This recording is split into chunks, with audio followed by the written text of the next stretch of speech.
तो क्या इजराइल की तरफ से वो तमाम तैयारियां पूरी कर ली गई हैं जिसके जरिए एक झटके में ईरान के तमाम न्यूक्लियर प्लांट्स को, न्यूक्लियर के ठिकानों को तबाह कर दिया जाएगा?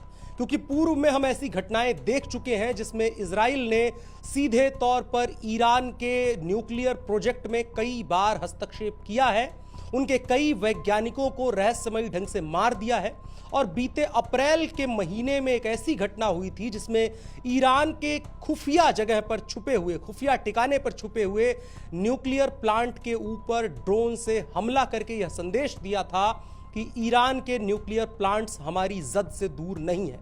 और इसको लेकर के वो संदेश तब और मजबूत हो जाता है जब अमेरिका के पूर्व राष्ट्रपति और इस बार राष्ट्रपति के चुनावों में मजबूत उम्मीदवार डोनाल्ड ट्रंप की तरफ से इजराइल से यह कहा जाता है कि आप ईरान के न्यूक्लियर प्लांट्स को टारगेट करो, तबाह करो और उसके बाद जो भी परिस्थितियां बनेगी उनको देख लिया जाएगा। अमेरिका जैसे सशक्त मुल्क और ईरान के सबसे बड़े खिलाफत के जो नेता हैं उनमें से एक देश अमेरिका की तरफ से जब ऐसे बयान आए तब बेहद गंभीर हो जाता है ये मसला और सवाल खड़ा होता है कि क्या वाकई ईरान ने जो सदियों से मेहनत करके एक एक पाया जोड़ करके, एक एक तिनका जोड़ करके अपने न्यूक्लियर प्लांट्स को खड़ा किया है और मिडिल ईस्ट में अपने आप को एक शक्ति का केंद्र बनाने की तरफ लगातार अग्रसर हो रहा है, क्या अब वो तिलिस्म टूटने वाला है? क्योंकि अली खमेनी जिनकी उम्र 85 साल है, कल उनको मजबूर होकर के जनता के सामने आना पड़ा। 5 साल बाद वो किसी गैदरिंग में शामिल हुए और वहां नमाज करने के लिए इकट्ठा हुए लोगों के सामने अपना भाषण देने के लिए आए। भाषण के दौरान उनके हाथ में एक राइफल थी और दूसरे हाथ में एक पर्ची थी जिसमें से वो संदेश पढ़ रहे थे और संदेश इस बात का था कि इजराइल अगर हमारे ऊपर हमला करेगा तो अब की बार सिर्फ 181 मिसाइलें नहीं छोड़ी जाएंगी बल्कि नतीजे और भयानक हो सकते हैं। तो क्या अली खमेनी को इस बात का डर सताने लगा है कि अब ईरान ज्यादा दिनों का मेहमान नहीं रह गया है, इजराइल के साथ पूरी दुनिया खड़ी नजर आ रही है और हम अकेले हो गए हैं? इसी वजह से अली खमेनी अपने भाषण के एक हिस्से में यह कहता हुआ पाया गया कि पूरी दुनिया के मुसलमानों को एकजुट हो जाना चाहिए ताकि हम इजराइल के खिलाफ उस जंग को लड़ सके जिस जंग का इंतजार पूरी दुनिया के मुसलमान लंबे वक्त से कर रहे हैं। आपको याद होगा किस तरीके से, अगर इतिहास में जाएंगे तो आपको पता चलेगा कि यहूदियों को पूरी दुनिया में प्रताड़ित किया गया और उसके बाद यहूदी इकट्ठा होते हैं और जेरूशलम पे अपना दोबारा कब्जा पा लेते हैं। लेकिन इस बात को स्वीकार करने के लिए कोई भी खाड़ी देश तैयार नहीं होता है और ईरान हमेशा से, चाहे वो दोस्ती का दौर रहा हो 1979 से पहले का या 1979 के बाद का, उसने कभी भी इजराइल को एक कंप्लीट नेशन नहीं माना है, एक देश मानने से हमेशा इनकार किया है। और अब सवाल यह खड़ा हो गया है कि इजराइल जब इस कदर तैयारियां कर रहा है, ईरान ने पहला हमला करके इजराइल को इस बात के लिए खुली छूट दे दी है और अमेरिका की तरफ से भी इजराइल को खुला संदेश मिल चुका है कि आप इनके तेल और गैस के ठिकानों को तबाह करो। और अब पूर्व राष्ट्रपति की तरफ से अमेरिका के ये बयान आ जाना कि आप न्यूक्लियर प्लांट्स तक को तबाह करो, यह एक फुल फ्लेज वॉर की तरफ ले जाता हुआ चीजों को दिखता है, जिसका नतीजा यह होने की उम्मीद है कि अकेला पड़ चुका ईरान पूरी दुनिया में, जिसका सबसे बड़ा जो अलाई या यह कह ले कि उससे सबसे ज्यादा फायदा पाने वाला देश चीन भी उसके साथ खड़ा नजर नहीं आ रहा है। जिन मुसलमानों के लिए ईरान बात करने का दावा करता है वो मुसलमान मुल्क भी उसके साथ खड़े नजर नहीं आ रहे हैं। लखनऊ, अमेठी और केरल और यहाँ के फर्जी मुसलमानों को छोड़ दीजिए जो रोटी और कपड़े के लिए मोहताज है, लेकिन इनको फिलिस्तीन और इजराइल में एक अपना नया उम्मा स्थापित करने का बड़ा चस्का है। जो असली मुसलमान है, जिनके अंदर ताकत है, जो चीजों को प्रभावित कर सकते हैं, उनकी तरफ से ऐसे कोई बयान नहीं आ रहे हैं। वो चुप है और उस चुप्पी के जरिए यह संदेश दे रहे हैं कि हम इस लड़ाई का हिस्सा नहीं है। हम अमेरिका और इजराइल के साथ दुश्मनी मोल लेकर के अपने तमाम व्यापारिक इंटरेस्ट्स को दांव पर नहीं लगा सकते हैं। इस्लाम के नाम पर लड़ करके हम सभी ने एक नतीजा ऐसा देखा है जो अफगानिस्तान से लेकर के दुनिया के इराक, सीरिया, इन तमाम देशों ने देखा। तो अब वो तैयार नहीं है और ईरान अकेला पड़ गया है।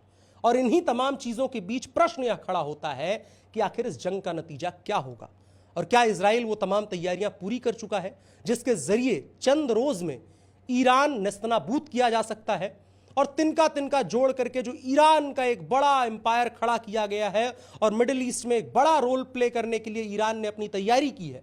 अवैध और वैध दोनों तरीके से साम दाम दंड भेद सब कुछ लगा करके ईरान ने जिस न्यूक्लियर प्रोजेक्ट को तैयार किया है उसको भी तबाह कर दिया जाएगा और उसके बाद ईरान के पास क्या रह जाएगा। और दूसरी तरफ बात इस चीज की भी होनी चाहिए कि मोसाद की तरफ से लगातार ईरान के भीतर जिस तरह के ऑपरेशंस किए जा रहे हैं, ईरान के पूर्व राष्ट्रपति की तरफ से बयान बीते दिनों दिया गया कि हमारे सुरक्षा विभाग में जो हमारे लिए खुफिया तंत्र का काम करता है उसके अंदर इजराइल की खुफिया एजेंसी का एक व्यक्ति, न सिर्फ एक व्यक्ति बल्कि दर्जनों लोग शामिल हैं और ईरान के अलग अलग प्रोजेक्ट्स के अंदर वो तमाम इनसाइडर इंफॉर्मेशन निकाल करके इजराइल को देते हैं, जिसके जरिए आपने बीते दिनों एक तस्वीर देखी होगी जिसमें बेंजामिन नेतन्याहू जो इजराइल के राष्ट्राध्यक्ष हैं उनकी तरफ से कई हजार फाइलों को सार्वजनिक करते हुए इस बात को बताया गया कि ईरान का सर से लेकर के पैर तक सब कुछ हमारी जानकारी में है, सब कुछ हमारे कंट्रोल में है। तो इन तमाम मसलों पर इस वीडियो में बात करेंगे। हमारे वीडियो को पूरा देखिएगा और साथ ही साथ आपकी राय क्या है कमेंट बॉक्स में बता दीजिएगा। कोई भूल चूक हो तो उसका भी इशारा आप वहां पर कर सकते हैं। आने वाले वीडियोस में हम उनको सुधार करने की कोशिश करेंगे। साथ ही हमारे चैनल को सब्सक्राइब कीजिएगा। नमस्कार, मेरा नाम है अनुराग मिश्रा और आप देख रहे हैं शाइनिंग इंडिया। तो सबसे पहली बात यह कि कल शुक्रवार को जुमे की नमाज के बहाने 2020 के बाद पहली बार जब अली खमनेई जनता के सामने मुखातिब होता है तो एक हाथ में राइफल और एक हाथ में पर्ची लेकर के वो जो कुछ कहता है उसमें उसकी मजबूती कम, मजबूरी ज्यादा नजर आ रही थी। वो पूरी दुनिया के मुसलमानों से इस बात की अपील कर रहा था कि हम अकेले पड़ गए हैं, हमारी तबाही बहुत करीब है। हमने जिन मुसलमानों के लिए लड़ाई लड़ने की बात करी 1979 से पहले के ईरान जो लोकतांत्रिक था, जिसमें मॉडर्न और सिविलाइज्ड लोग रहते थे और तमाम व्यवस्थाएं सामान्य थी, उसको हमने 1979 की क्रांति के जरिए इस्लामिक रिपब्लिक बना करके एक इस्लामिक कंट्री, एक मजबूत इस्लामिक कंट्री बनाने की कोशिश की थी, कवायद की थी। वो आज की तारीख में खतरे में है और वो उसी मस्जिद में खड़े होकर के इस बात का ऐलान कर रहा था जिस मस्जिद में 1979 के समय जब ईरान में तख्ता पलट, सत्ता परिवर्तन और वैचारिक परिवर्तन हुआ था, उसका ऐलान जहां से किया गया था, उसी मस्जिद से खड़े होकर के एक बार फिर से वो पूरी दुनिया के मुसलमानों से अपील कर रहा था। लेकिन पूरी दुनिया के मुसलमानों की स्थिति क्या है? मुसलमान दो तरीके के हैं, एक तो भारत वाले मुसलमान है और पाकिस्तान वाले मुसलमान हैं जो रोटी रोटी के मोहताज हैं, जिनकी अपनी परिस्थिति कुछ नहीं है, वो केवल चिल्लाने के लिए और सोशल मीडिया पर ट्रेंड करवाने के लिए बोलते हैं। वो तमाम लोग अली खमनेई के साथ खड़े नजर आ रहे हैं। वो अपील कर रहे हैं कि पूरी दुनिया के मुसलमानों एक हो जाओ, इजराइल को हमें तबाह करना है, जेरूशलम फतह करना है। लेकिन जिन मुसलमानों के पास इस बात की हैसियत है कि वो चीजों में निर्णायक बदलाव ला सकते हैं, वो अरब देश हैं जिनके पास तेल है, जिनके पास संसाधन है, जिनके अमेरिका और पूरी दुनिया के साथ रिश्ते अच्छे हैं, जो व्यापार कर रहे हैं, जो व्यापारिक परिस्थितियों में है और अपने व्यापारिक परिस्थितियों के सहारे वो पूरी दुनिया में होने वाले फैसलों को प्रभावित करते हैं। उनकी तरफ से क्या स्टैंड नजर आया? उनकी तरफ से चुप्पी नजर आ रही है। वो चुप्पी क्यों है? वो चुप्पी इसलिए है क्योंकि वो नहीं चाहते हैं कि इजराइल और ईरान के बीच का युद्ध पूरे खाड़ी देशों के बीच में फैल जाए, जिसका नतीजा ये होगा कि उन तमाम अरब मुल्कों को बहुत बड़ा नुकसान झेलना पड़ेगा। और अमेरिका का इंटरेस्ट इसमें क्या है? अमेरिका, अगर आपको याद होगा, तो ऐतिहासिक रूप से इन अपने कामों के लिए जाना जाता है, जिसके लिए उसकी हमेशा से आलोचना की जाती रही है और करनी चाहिए, कि वो जिन देशों के पास कोई संसाधन होता है, साधन होता है, उनके ऊपर कब्जा कर लेता है। तेल की लड़ाई आज से कई दशकों से चले आ रही है और आपने देखा किस तरीके से अफगानिस्तान से लेकर के और पूरे दुनिया में जहां जहां तेल है वहां पर अमेरिका ने ऐसी परिस्थितियां उत्पन्न करवाई जिसके बाद युद्ध हुआ और वो देश बर्बाद हुए और येन केन प्रकारेण अमेरिका ने कंट्रोल पा लिया। अब ईरान के पास ऐसा क्या है? न्यूक्लियर पर तो कब्जा करना नहीं है अमेरिका को, वो जितना चाहे उतना बना सकता है न्यूक्लियर चीज़ों को, न्यूक्लियर बम बनाना हो, एनर्जी बनानी हो, सब कुछ बना सकता है। लेकिन एक चीज़ है जिस पर अमेरिका की नज़र है, आने वाले समय में कुछ वर्षों में, कुछ दशकों में तेल खत्म हो जाएगा। उसके बाद फ्यूल क्या रहेगा? नया तेल क्या होगा? नया तेल होगी नेचुरल गैस। नेचुरल गैस किसके पास है? नेचुरल गैस है ईरान के पास और रशिया के पास। रशिया के साथ लगातार अमेरिका इस एंगेजमेंट में है यूक्रेन के जरिए। और नेटो देशों के द्वारा उसको सहयोग दिया जा रहा है और 1 वर्षों से ज्यादा लंबे समय से लड़ाई लगातार चल रही है। अब अमेरिका की नजर एक इजी टारगेट पर पड़ी है, ईरान के ऊपर पड़ी है। ईरान से अमेरिका की एक लंबे समय तक दोस्ती भी थी, लेकिन ईरान ने उस दोस्ती को तोड़ दिया और आज की तारीख में अमेरिका इस बात पर नजर गड़ाए हुए है कि अगर ईरान की सत्ता को बदल दिया जाता है, एक बार फिर से अपने पपेट को वहां पर बैठा दिया जाता है जिस तरह से 1979 के पहले था, तो हम उसके संसाधनों पर कब्जा कर सकते हैं।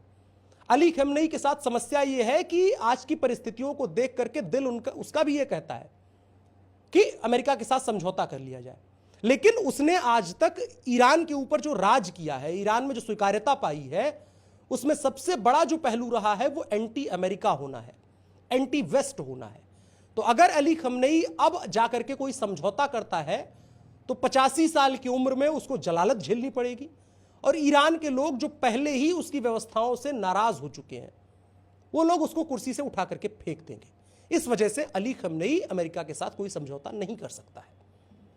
तो अमेरिका अब इजराइल के जरिए ईरान में उस तमाम तैयारियों के लिए लगा हुआ है। अब ईरान के पास ताकत क्या है? नेचुरल गैस है, लेकिन नेचुरल गैस किसी के ऊपर छोड़ तो सकते नहीं है कि उससे डरा ले। उससे तो यही कह सकते हैं कि हम देंगे या नहीं देंगे, ट्रेड करेंगे या नहीं करेंगे। लेकिन ईरान ने इसीलिए न्यूक्लियर प्रोजेक्ट्स पर पैसा लगाना शुरू किया और पूरी दुनिया से तमाम तकनीकी खरीदी, तमाम समझौते किए जिसके जरिए अपने यहां पर न्यूक्लियर प्रोजेक्ट को लगाया जा सके। इतिहास में जाएंगे तो आपको पता चलेगा एक समय पर अमेरिका ने ही ईरान के अंदर न्यूक्लियर प्रोजेक्ट्स की शुरुआत करवाई थी, उसे तमाम वो चीजें दी थी जिसके जरिए वो न्यूक्लियर प्रोजेक्ट्स में काम कर सके। लेकिन परिस्थितियां बदली। 1979 के बाद ईरान ने अपने आप को एक स्वायत्त मुल्क घोषित करने की कोशिश की और लगातार उसमें सफल भी रहा। लेकिन अब इजराइल लगातार इस बात को लेकर के लड़े जा रहा था ईरान के साथ कि लड़ाई तो होनी चाहिए, आसान नहीं रहने वाला है मामला। और यहीं पर गलती ईरान ने यह कर दी कि पहले उसने अपने प्रॉक्सी समूह बनाए। प्रॉक्सी समूह किस लिए? क्योंकि ईरान और इजराइल के बीच की दूरी 1000 किलोमीटर से ज्यादा की है, तो ईरान सीधे तौर पर जाकर के लड़ नहीं सकता है। उसने मिसाइल भेजी, लेकिन कितनी मिसाइलें इजराइल तक पहुंची वो हम सब ने देखा। लगभग सभी मिसाइलें उसकी बर्बाद गई। इससे पहले 300 मिसाइलों के आसपास का एक बेड़ा उसने भेजा था, वो भी तबाह हो गई थी, कुछ बिगाड़ नहीं पाया ईरान। तो उसने प्रॉक्सी आतंकवादी समूह खड़े किए। ईरान इस बात को लेकर के पूरी दुनिया में इस बात का दावा करता है कि हमारे पास एक ऐसी शक्ति है जिसके जरिए हम इजराइल और उसके आसपास के जो देश हैं उनकी राजधानियों पर कब्जा करके बैठे हुए हैं। ये हमने फिलिस्तीन में देखा, ये हमने बेरूत लेबनान में देखा, जहां के जरिए या आप हूती देशों को देखें, हूती समूहों को देखें, जिस तरीके से उनके जरिए हमले ईरान करवा रहा है इजराइल के ऊपर। अब वो टूटते नजर आ रहे हैं। इजराइल की तरफ से बीते 24 घंटों में जिस कदर की तबाही मचाई गई है लेबनान में, हिजबुल्लाह के आतंकवादियों को सफाया जिस तरीके से किया जा रहा है, उस पर दैनिक भास्कर की एक रिपोर्ट इस तरह से आई कि दैनिक भास्कर के रिपोर्टर वहां पर खड़े थे और उसके बाद वहां से उनको हिजबुल्लाह के लोग जाने के लिए कहते, भगा देते, वो भागते हैं। कुछ दूर जाने के बाद वो वापस मुड़ के देखते हैं तो उसी जगह से काला धुआं लंबा उठ रहा था। उनको पता चलता है कि जिस जगह पर वो खड़े थे वहां पर इजराइल की तरफ से स्ट्राइक की गई और कई आतंकवादियों को मार गिराया गया, कई कमांडर्स को मार दिया गया है। लगातार अपडेट आ रही है। हिजबुल्लाह के चीफ को इजराइल ने बीते दिनों मारा। उसका जो सक्सेसर था उसने जैसे शपथ ग्रहण की, जैसे उसने मतलब कंट्रोल पाया, तुरंत उसको खत्म कर दिया गया। तो अब मामला बिगड़ता नजर आ रहा है। अब इजराइल किस तरीके से इसको ऑपरेट करेगा? मोसाद उसकी जो एजेंसी है उसके बारे में ये पूरी दुनिया में विख्यात है कि वो कहीं भी कैसा भी ऑपरेशन कर सकती है। इसका इतिहास हम सभी को पता है, म्यूनिख से लेकर के तमाम जगहों पर हमने देखा है किस तरह से पूरी दुनिया में ऑपरेट करते हैं। अब आज की तारीख में इजराइल का दावा यह है कि हमने ईरान के लगभग हर सरकारी और गैर सरकारी जो भी व्यवस्था का हिस्सा, वहां का कोई भी संस्थान है, उसके ऊपर हमारा कंट्रोल है। और इस बात की तस्दीक सिर्फ इजराइल नहीं कर रहा है, ईरान के पूर्व राष्ट्रपति के द्वारा भी इस बात को स्वीकार किया गया कि हमारी खुफिया एजेंसी के भीतर मोसाद के लोग शामिल थे और बड़े बड़े पदों पर वो पहुंच गए थे और कई दर्जन लोग उसमें शामिल थे। तो इस बात से भी स्पष्ट होता है।